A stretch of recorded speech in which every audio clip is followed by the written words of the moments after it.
Salut tout le monde, j'espère que vous allez bien aujourd'hui. En ce qui me concerne, ça va plutôt pas mal. On se prépare tranquillement pour les fêtes. Alors comme d'habitude, on s'abonne plus le petit pouce. Ça sera gentil de votre part. Aujourd'hui, je vais vous montrer une recette de légumes en fait.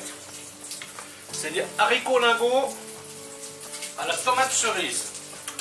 Donc pour ce faire, bon, je voulais des flageolets, malheureusement j'en ai pas trouvé, donc voilà, c'est pas grave. Par contre, je prends toujours les légumes secs. Là, ils sont en mode trempage. J'ai déjà changé l'eau quelques fois. Et ils sont beaucoup plus digestes quand vous faites ça vous-même. Plutôt que d'acheter des boîtes toutes prêtes là. Enfin voilà, donc pour ce faire, il nous faut de l'huile d'olive, un peu d'oignon, un peu d'ail, concentré de tomates cerises, bien sûr des haricots, herbes de Provence, laurier et du sel. Voilà, je vais vous montrer comment faire tout ça. A tout de suite. Première opération, on met la garniture dans la plaque et on la fait suer.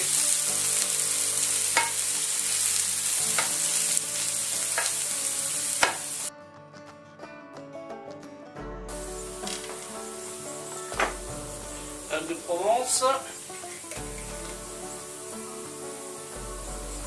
poivre,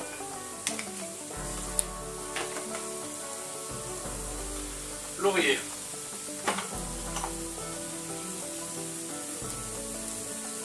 romarin. Donc n'hésitez pas à bien cuire les oignons et les carottes.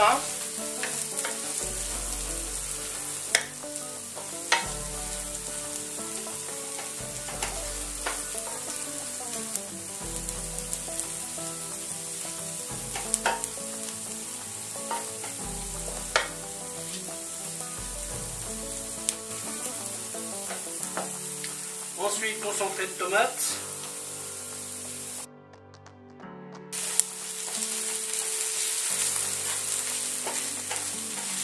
Je fais griller un petit peu.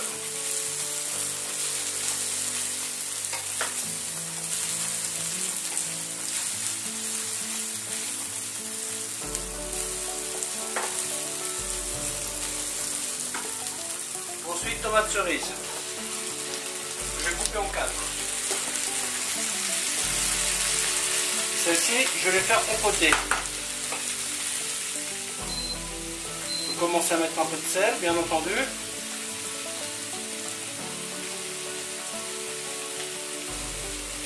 Et on va laisser cuire. Voilà, la tomate, il faut bien la compoter.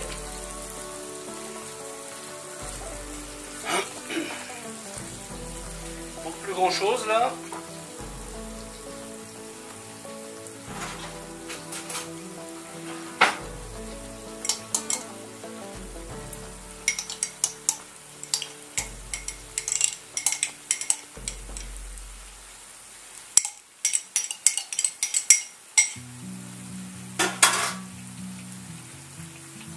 Deux bonnes cuillères d'ail.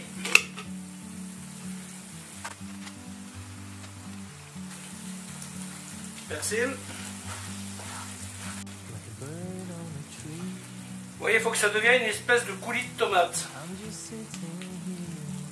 Bon, là on n'est pas loin.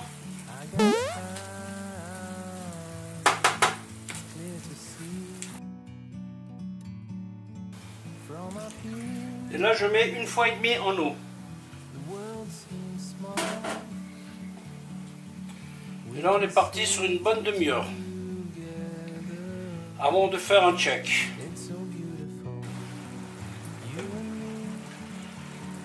Bien entendu, si vous trouvez que ça devient trop compact, vous rajoutez un peu d'eau. Mais attention, un peu. Parce que c'est pas une soupe que nous faisons. S'il reste un peu d'eau, c'est pas grave. Il ne faut pas qu'il y en ait 10 litres. Et comme ça, vous avez suffisamment d'eau pour finir la cuisson. Vous voyez, ça commence à compoter tout doucement. Les haricots ont absorbé l'eau, une partie s'est évaporée. Donc là j'en suis à 30 minutes de cuisson. Ils sont quand même encore un peu fermes. Je vais y rajouter 15 minutes. Par contre, quand vous arrivez à ce stade, faites attention, parce que quand il n'y a pas d'eau, ça peut accrocher ce truc. C'est pour ça que je le laisse à feu moyen, pour ne pas avoir d'accident. À ce stade, on peut déjà goûter le sel. Ça va, c'est parfait.